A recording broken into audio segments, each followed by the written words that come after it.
우리가 교리 말씀 들을 때 행위 언약을 아담이 이루지 못했다고 말씀드렸죠.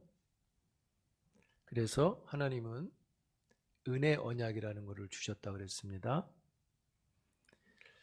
은혜 언약의 특징은, 행위 언약의 특징은 사람에게 성취하도록 하셨는데, 은혜 언약은 사람에게 성취하도록 맡기지 않고 하나님께서 직접 성취하시는 언약이라고 말씀드렸죠. 은혜 언약의 유일한 대안은 예수 그리스도가 유일한 대안입니다. 그래서 은혜 언약은 그리스도에게 온전히 집중되어 있습니다. 그리스도는 은혜의 언약을 실행하시기 위해서 두 가지 사역을 감당하셨는데, 그것을 우리가 보통 이제 신학적으로 비하와 승기라고 말합니다. 그리스도의 비하 이렇게 이야기하는데, 이 비하라고 할 때 이 뜻은, 한자의 뜻은 낮을 비, 아래 하자를 써요. 그래서 아래로 낮아지고 낮아진 것을 말하는 겁니다. 비하라는 것이. 우리 그러죠. 너 나를 비하하지 마 이런 말 할 때, 나 낮추지 마, 날 깎아내리지 마 이런 말이잖아요. 그래서 비하는 예수 그리스도의 낮아지심을 가리킵니다. 그리스도의 비하에는 여러 종류가 있는데 크게 묶어보면 5가지로 구분해 볼 수 있어요. 첫 번째는, 그리스도의 낮아지심은 첫 번째 성육신이 있습니다. 성육신 하심으로 비천한 지위를 갖게 되신 것이 낮아지심이고요.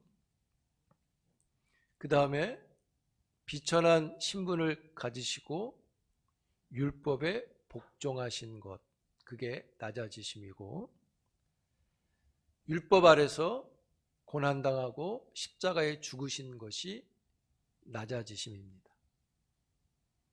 그리고 마지막으로 무덤에 장사 지내신 것도 낮아지심이에요. 5가지였습니다. 첫째, 뭐죠?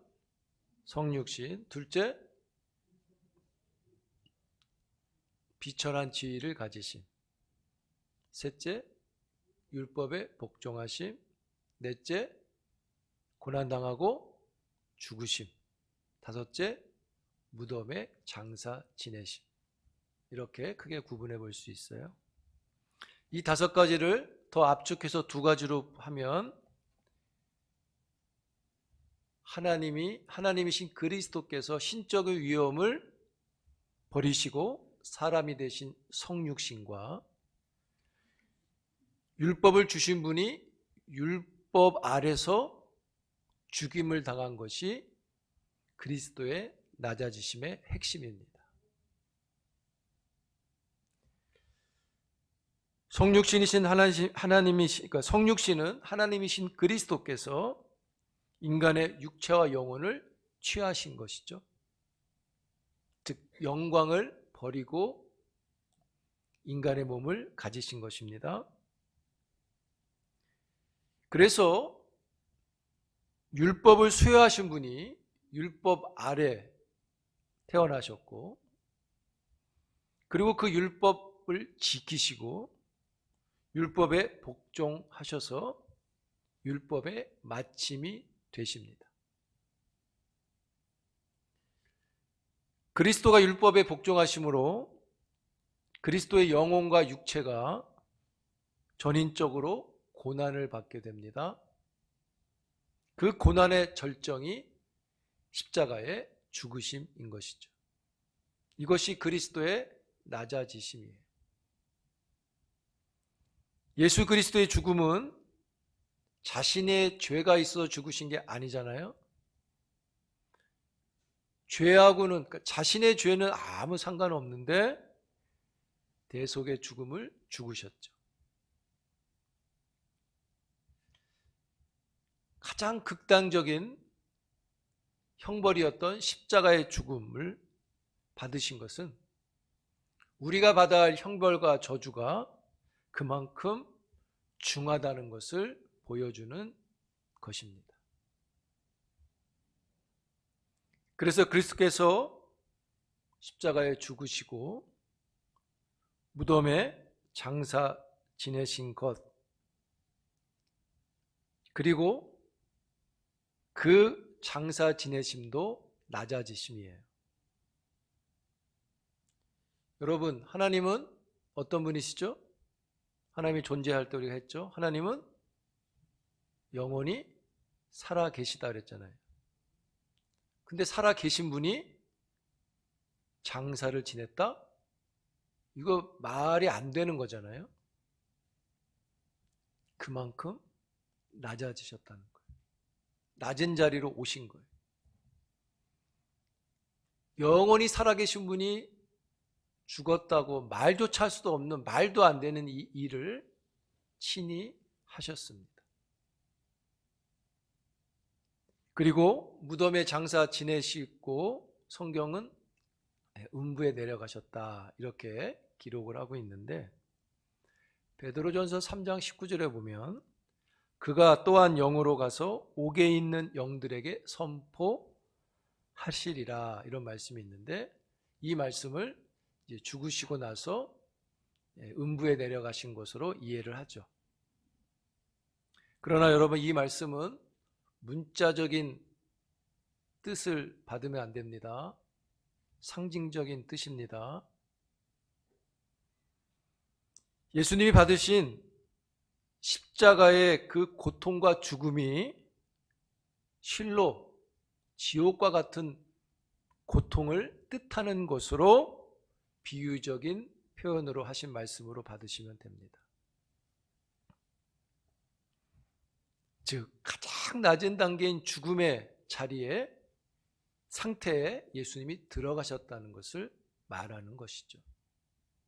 그가 죽으셨다는 것 자체가 우리가 생각하는 그 지옥과 같은 그런 고통과 같다는 것처럼 설명하는 거예요. 그런데 이단들은 예수 그리스도가 지옥에 가서 3일 있었다 이렇게 설명하는 사람들이 있죠. 가서 복음을 전하고 왔다. 문자적으로 봐서 그런 겁니다. 여러분, 그리스도가 지옥에 가서 복음을 전합니다. 전했다고 하면 이 사람들 말처럼 그 복음을 듣는 그 옥에 갇혀있는 영들은 어떤 반응을 보여야 되는 거죠? 그럼 거기서 다 거절합니까? 그럼 예수의 능력이 뭡니까? 그럼 거기서 복음을 듣고 믿게 됩니까? 그럼 지옥에서 천국으로 다시 또 바뀌는 겁니까? 그럴 수 없습니다. 이것은 말 그대로 그리스도의 죽음에 대한 그 아픔과 고통과 그 슬픔을 말하는 것입니다. 예수님은 육체와 영혼이 분리되는 죽음을 가지신 거잖아요. 그래서 육체는 사망의 권세 아래 잠깐 놓여 있었지만 영혼은 즉시로 하나님의 낙원에 이르셨습니다. 이와 같은 내용이 그리스도의 낮아지심이에요.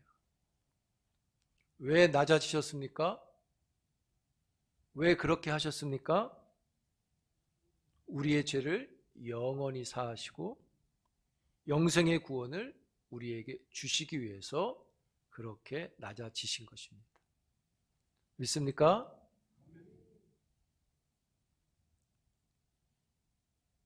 그리스도가 멋지게 구원을 일으키기 위해서 영웅처럼 죽기 위해서 한 게 아닙니다. 우리를 구원하기 위해서 하신 것입니다. 낮아지실 이유가 없는데 은혜 언약을 실행하기 위해서 그렇게 하셨다는 거예요. 한편 이 은혜 언약의 실행을 위해서 비화와 함께 승기라는 게 있습니다. 승기란 것도 한자로 보면 오를 승, 귀화 기자를 씁니다. 그러니까 이 승진하다, 올라간다는 뜻인데 높이 높이 올라가는 대로 귀화한다, 다시 돌아간다 이런 뜻이에요. 높은 곳으로 돌아간다. 그래서 그리스도의 높아지심이라고 하는 겁니다. 비하는 그리스도의 낮아지심, 승기는 그리스도의 높아지심. 그럼 높아지시는 승기라고 그랬는데 이거를 신학적으로는 또 그런 표현도 씁니다. 승천이라고도 하죠. 승천과 승기는 좀 차이가 있습니다. 승천이라는 것은 하늘로 올라가는 것을 가리키는 거고요. 승기는 하늘로 올라가서 그 하늘에서 영광을 누리는 것을 포함한 표현이 승기입니다. 원래 자리로 돌아가서 영광을 누리는 것이죠. 그래서 하늘의 영광을 받으시는 것까지 포함되어지는 게 승기로서 승천보다는 더 큰 개념입니다. 여러분, 예수 그리스도께서 죄의 대가를 완전히 지불하시고요, 율법의 지배로부터 완전히 벗어나신 후에 합당한 존귀와 영광의 자리로 오르신 것이 승기입니다. 승기의 내용에는 어떤 것이 있느냐? 크게 네 가지로 볼 수 있습니다. 첫 번째는 부활이 있습니다. 부활이 그리스도의 높아지심이에요. 그리고 부활 후에 뭐가 있습니까? 승천이 있죠. 승천도 그리스도의 높아지심이에요. 승천하셔서 하나님의 우편에 앉으시죠. 하나님의 우편에 앉으신 것도 높아지심이에요. 그리고 마지막으로 그리스도의 높아지심 중에 마지막은 마지막 날에 세상의 심판하러 오시는 재림이 승기입니다. 그리스도의 높아지심의 절정은 부활이라고 할 수 있겠죠. 인류의 최대의 공포는 죽음인데 그리스도의 부활은 더 이상 죽음을 두려워하지 않는 것입니다. 그래서 그리스도의 부활은 죽음의 권세, 사망의 권세를 이기는 것이고 죄악의 권세, 마귀의 권세, 지옥의 권세를 깨트리고 굴복시킨 게 부활입니다. 그리스도의 부활은요, 성도의 부활과 영생을 보장하는 근거입니다. 내가 부활할 거야? 내가 영원한 생명을 얻을 거야? 살아날 거야? 어떻게 알아요? 예수 그리스도의 부활을 보면 알게 된다는 거죠. 그래서 성경은 예수의 부활을 부활의 첫 열매라고 말하는 것이고 여러분이 두 번째, 세 번째, 네 번째가 되는 것입니다. 그리고 우리의 육체도 예수님처럼 마지막 날에 죽은 자 가운데서 다시 살아나는 것을 확신시켜주는 게 부활입니다. 그래서 부활은 죽음의 권세를 이긴 것을 보이기 때문에 그리스도가 높아지시는 것이죠.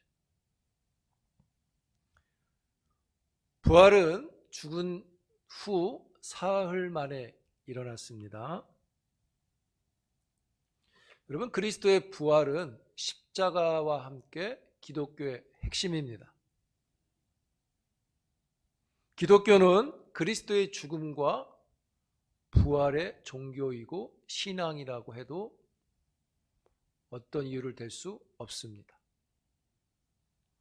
그리스도의 죽음과 부활이 기독교의 핵심인데 이것이 복음인 겁니다. 그런데 여러분, 이단들은 그리스도의 복음을 전해야 이 복음을 듣고 구원을 받는데, 복음의 능력이 있고 그 능력이 하나님의 의가 있어서 의가 우리를 구원한다고 했잖아요. 복음을 전해야 구원을 이루어지는데 이단들은 복음을 전하지 않고 다른 복음을 전하죠. 복음이 뭐라 그랬습니까? 그리스도의 죽음과 부활이라 그랬죠. 근데 그들은 그리스도의 죽음과 부활을 전하지 않고 그분이 승천하신 후에 성령이 오셔서 하시는 일들만을 강조하죠. 그리고 그 성령이 보이지 않는 일을 대신하는 게 자기라고 말하는 거죠. 그래서 자기가 무엇을 보고 무엇을 말한다고 하는 겁니다. 복음은 그리스도의 죽음과 십자가인데 이들은 다른 복음을 전하는 것이죠. 즉 자기 복음을 전하죠. 왜 그들이 복음이 될 수 없습니까? 기적도 있다 그랬는데 왜 복음이 안 되는 겁니까? 그들의 복음에는 구원이 이루어지지 않기 때문이라는 거죠. 단순한 예로 그 이단, 그 사람이, 그 인간이 여러분 위해서 죽으시고 부활했습니까? 우리를 위해서 죽고 부활한 일이 없단 말입니다. 복음이 아닌 것이죠. 복음은 그리스도의 죽음과 부활이라 그랬잖아요. 그래서 그들은 자꾸만 성령을 빙자해서 자신들의 복음을 전하는 것입니다. 여러분, 이런 거짓 진리에 넘어가지 않기를 바랍니다. 그리고 그리스도의 높아지심엔 부활과 함께 승천이 있습니다. 승천은 40일 만에 일어났습니다. 그리스도의 승천은 가시적인 승천입니다. 즉 눈에 보이는 승천이었어요. 성경에 보면 많은 사람들이 예수님의 승천을 눈으로 본 것으로 기록합니다. 사도행전에 보면 보이는 것이 하늘로 계속 올라가면 어떻게 됩니까? 안 보이겠죠. 그 형체가 작아질 거 아니에요. 안 보일 거 아니에요. 근데 계속 쳐다보고 있으니까 우린 자꾸 주의 천사가 말했다 그러는데 천사는 안 나옵니다. 어떤 사람이 그만 쳐다보라고 말립니다. 돌아가라. 안 보이니까 돌아가라. 가서 너희의 할 일을 행하라 그래요. 여러분, 주님은 눈에 보이 승천하셨고요. 그럼 왜 승천하셨을까요? 여기 계시면 더 좋았을 것을. 여기 계시면 죽지 않으시니까 지금도 우리와 함께 하실 텐데 왜 승천하셨을까요? 요한복음 14장으로 보면 예수님의 승천의 이유는 우리의 처소를 예비하러 가신 것입니다. 그리고 그리스도가 올라가신 것은 우리에게 성령을 부어주시기 위한 것입니다. 주님은 말씀하셨어요. 내가 아버지께로 가야 보혜사 성령이 너희에게 온다고 하셨기 때문에 주님이 떠나가신 것이죠. 그리스도께서 하늘로 승천하심은 창세전에 아버지와 함께 가졌던 그 영광을 누리는 자리로 가신 겁니다. 즉 영광을 다시금 누리시기 위해서 가신 것이죠. 그것이 그리스도의 높아지심입니다. 그리고 그리스도의 높아지심은 세 번째 하나님의 우편에 앉으심이라 그랬죠. 여기서 하나님의 우편이라는 것은 권능과 영광을, 그런 장소를, 그런 권세를 상징적으로 표현하는 것입니다. 그러니까 그리스도가 하늘로 올라가셔서 다시 예전에 가셨던 그 권세와 능력을 갖고 계시다는 것을 장소라고 하는 표현을 통해서 상징적으로 말하고 있다는 것이죠. 어떤 의자가 있어서 거기 앉아서 계시다 그런 개념이 아닌 겁니다. 즉 하나님의 우편에 앉으셨다는 것은 교회와 우주에 대한 통치권을 다시 예전처럼 갖고 계시다는 것을, 그의 합당한 영광과 권세를 지니게 되셨다는 것을 말하는 것입니다. 그리고 하나님이 우편에 앉으신 이유는 우리를 위해서 중보의 사역을 계속 수행하시기 위해서라고 히브리서가 말씀하죠. 그리고 말씀드렸듯이 하나님의 우편에 앉으셔서 성령을 보내시고 그 성령을 통해 교회를 통해서 하나님의 백성을 부르시고 가르치시기 위해서 하나님 우편에 앉아 계신 겁니다. 이것이 높아지심인 것이죠. 그리고 마지막으로 그리스도의 높아지심이 심판주로 오시는 재림이라고 그랬는데요.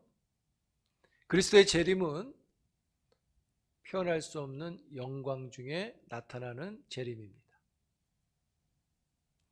낮은 대로 다시 오시는 게 아니라 영광 중에 오시는 재림입니다. 그리고 그분이 오셔서 우리의 구원을 완성시키는 것이죠. 여기서 우리의 구원을 완성한다고 했을 때 우리의 구원이 99%라서 마지막 1%를 채운다는 의미가 아니라 구원을 마감한다는 뜻입니다. 이젠 구원을, 완전한 구원이라는 의미는 거기서 이제 더 이상 구원의 역사를 일으키는 게 아니라 구원받은 사람들이 그 구원을 하나님 나라에서 부활하여 누리도록 끝내시는 것을 가리키는 거죠. 이 일은 큰 영광스러운 일이죠. 여러분들이 하나님 나라에 완전히 가서 다시 그 하나님과 함께하는 시간을 갖게 되는 거 아닙니까? 아주 영광스러운 일인 거죠. 그래서 그리스도의 높아지심이 되는 겁니다. 말씀드렸습니다. 주님이 오실 때는 몸을 가지고 그대로 오십니다. 즉 볼 수 있다는 얘기가 되겠죠. 그래서 이단들이 자기가 메시아라고 할 때, 다시 왔다고 할 때 아무도 본 사람은 없잖아요. 본인이 지금 있다는 거지. 그래서 거짓말인 겁니다. 본 그대로 오신다고 했기 때문에 그대로 오시게면 보게 되겠죠. 그래서 웨스트민스터 신앙고백서는 이 부분을 뭐라 그랬습니까? 하나님, 이 그리스도는 하늘로 승천하셔서 그 몸을 지금도 가지고 계시고 그 상태에서 우리에게 오신다, 이렇게 말하고 있는 거죠. 이것이 그리스도의 높아지심, 승기라고 하는 겁니다. 왜 주님은 낮아지셨고 높아지시는 일을 하신 겁니까? 그것은 우리의 구원을 위해서 친히 하신 것이죠. 그래서 우리가 받은 구원이 너무나 큰 은혜라는 것을 아셔야 돼요. 그냥 운 좋게 선택받아서, 그냥 운 좋게 믿게 돼서 그냥 구원받았다가 아닌 겁니다. 어마어마한 일들이 일어났고 그 일들이 우리를 구원받게 한 것입니다. 이 은혜의 언약의 성취를 위해서, 우리가 구원받게 하기 위해서 주님이 죽으심은 우리를 위한 속죄의 죽음이셨죠. 그리스도의 속죄라는 것은 주님의 삶과 죽음이 우리의 죄를 사하시고자, 우리의 죄값을 치르고자 친히 자신의 목숨을 내어놓고 값을 치른, 속전이라 그러죠. 값을 치른 죽음이라는 뜻이죠. 바로 십자가에 달려서 저주의 죽음을 죽으신 거죠. 사망에 쏘는 것은 죄라 그랬습니다. 죄의 권능은 율법이라고 했습니다. 율법이 권능이 있는데 그 권능이 죄한테는 율법이 힘이 있는 거죠. 막 정죄하니까. 그래서 그 정죄의 결과가 뭐냐? 사망이죠. 그런데 주님은 율법 아래서 꼼짝 못하는 그 죄인들을 위해서 율법 아래 오셔서 친히 그 율법을 이루셨다는 거죠. 그래서 율법의 저주 아래 있는 우리들을 자유롭게 풀어내신 겁니다. 속죄 제물이 되셨다 그러잖아요. 예수님이 우리를 위해서 속죄 제물로 드리심으로 그 질고와 수고로 인해서 우리가 하나님의 씨, 창세기에서 말하는 건 여자의 후손, 그 씨 후손이 되었다는 거죠. 여러분, 예수님의 속죄 제사는, 속죄는 단번에 이루어졌습니다. 구약에도 죄를 용서받는 방법이 있었습니다. 뭐죠? 속죄 제사죠. 제사를 드릴 때 피를 흘려서 제사를 드리면 죄가 용서됐어요. 그런데 문제가 있습니다. 이 제사가 반복된다는 것이죠. 이 이야기는 뭡니까? 죄가 용서가 안 된 게 아닌데 용서받았는데 또 용서받을 죄를 짓게 되기 때문에 제사가 반복되는 거예요. 그래서 속죄 제사가 매년 드려지는 것이죠. 죄가 반복되는 게 문제였습니다. 이 이야기는 동물의 피 제사는 완전한 속죄 제사가 안 된다는 것을 알 수 있는 거죠. 그러나 신약 시대에 와서 예수 그리스도가 십자가에서 우리 죄를 지시고 대신 속죄 제물이 되어 주셨는데 이것은 단번에 한 번에 치러진 제사가 되어지죠. 왜 그렇습니까? 그것은 영원하신 분이 죄 없이 드린 속죄 제사이기 때문에 단번에 제사가 되어지는 것이죠. 죄 있는 자가 죄 있는 자를 씻을 수 없습니다. 죄 없는 자가 죄를 씻을 수 있는 것이고 그 죄 없는 분이 영원하신 분이기에 이 제사는 영원한 제사인 거예요. 반복이 필요 없는 제사인 것입니다. 그래서 우리가 단번에 예수 믿으면 단번에 제사를 치르고 영원한 구원을 누리게 되는 것이죠. 할렐루야. 그래서 죽으시고 부활하신 그 예수를 믿는 자가 그 믿음으로 인해서 구원을 얻는 것이에요. 그리스도의 속죄는 반복 속죄가 아닙니다.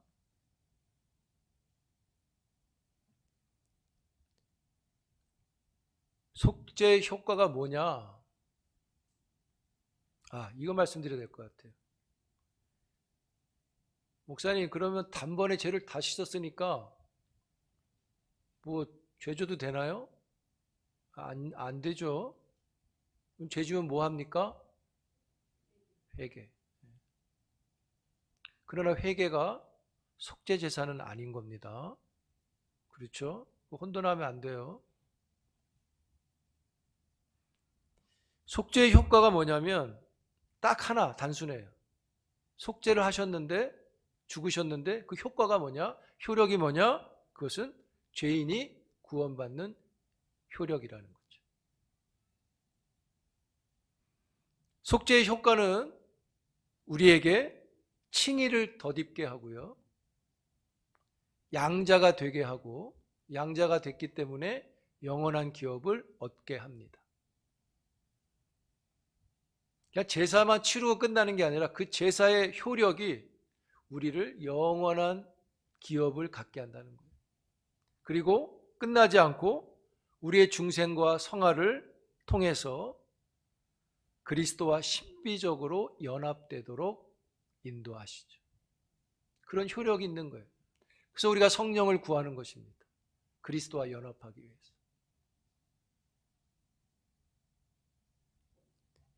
그리고 그 숙제받음은 거기서 끝나냐? 그렇지 않습니다. 우리를 마지막 영화의 단계까지 이르게 하는 효력을 갖고 있어요. 그런 까닭에 그리스도의 속죄는 완전한 것이고요, 영원한 것이고 최종적인 효과를 가져오는 속죄인 것입니다. 그래서 더 이상 율법의 도움이나 짐승을 잡아 죽이는 제사를 도움이 필요 없어요. 우리가 제사를 드리지 않잖아요. 피를 흘리지 않잖아요. 그래서 우리는 언제든지 우리의 속죄 제물이 되신 예수 그리스도를 믿으면 언제든지 하나님 앞에 나아갈 수 있는 것입니다. 할렐루야. 이 은혜가 너무 크니까 우리가 잘 모르는 것 같아요. 그래서 가끔 그런 것, 우리 왜 성지순례 가면 십자가 메고 올라가는 그게 있다 그러잖아요. 그 프로그램에. 근데 그게 그렇게 은혜롭다 그래요. 뭐 저는 안 해봤는데, 성도들이 갔다 오면 그게 제일 좋았다는 얘기를 많이 한대요. 네. 그래서 이제 우리도 한 2, 3년 후에 가려고 계획 중인데, 뭔가 이렇게 경험하는 것이 굉장히 남잖아요. 그래서 어떤 목사님과 얘기하다가, 그래, 이거 죄에서 구원받는 게 정말 큰 건데 1년에 한 번씩, 한 달씩 동물을 잡아 제사 드리는 걸 한번 해보면 그게 굉장히 힘들고 어렵고 그게 어떤 거라는 걸 알 수 있겠다. 그랬더니 그 목사님이 이스라엘에서는 그런 절기가 있답니다. 지금도. 소를 진짜 잡는 거죠. 사진을 봤는데 소를 진짜 잡아서 제사 드립니다. 물론 사마리아 사람들이 하고 있어요. 지금 자기들이 사마리아 사람을 한 사람들이 하고 있어요. 근데 그렇게 그거를 신성시 여긴답니다. 여러분, 그럴 필요 없어요. 우리는 그리스도의 피로 구원받은 사람들이에요. 다시 그런 거 할 필요가 없는 거잖아요. 그 보니까 하얀 옷을 입고 피가 그냥 이 하얀 게 다 묻어가지고, 근데 그게 굉장히 성스러운 거예요. 그 사람들.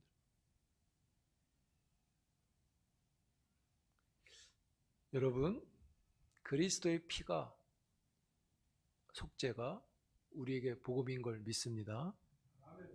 그래서 복음이 예수 그리스도라고 하는 겁니다. 그리스도의 비하와 승기, 그의 높아지심과 낮아지심, 그것이 우리에게 구원을 이루었고 그 구원의 선물이 우리에게 허락된 것이죠. 사랑하는 성도 여러분, 그리스도께서 죽으시고 부활하신 일을 마음에 깊이 담고 구원의 경건한 일들을 이루어가기를 축복합니다. 우리의 구원은 그냥 구원이 아닌 것이죠. 복음의 능력이 충만한 구원인 것이죠. 복음은 모든 것을 변화시킨다고 했습니다. 우리를 죄에서 구원하신 것만 봐도 우리를 변화시키셨죠. 이 복음의 능력이 예수 그리스도가 우리의 영혼을 더 새롭게 할 것이고 그 복음을 추구하는 자가 그 가정이 새로워질 것이고 그의 모든 것들이 새로워질 것입니다. 다시 복음으로 복음의 길을 가시고 그리스도 제자의 길을 경건하게 갈 수 있는 여러분들이 되기를 주의 이름으로 축복합니다.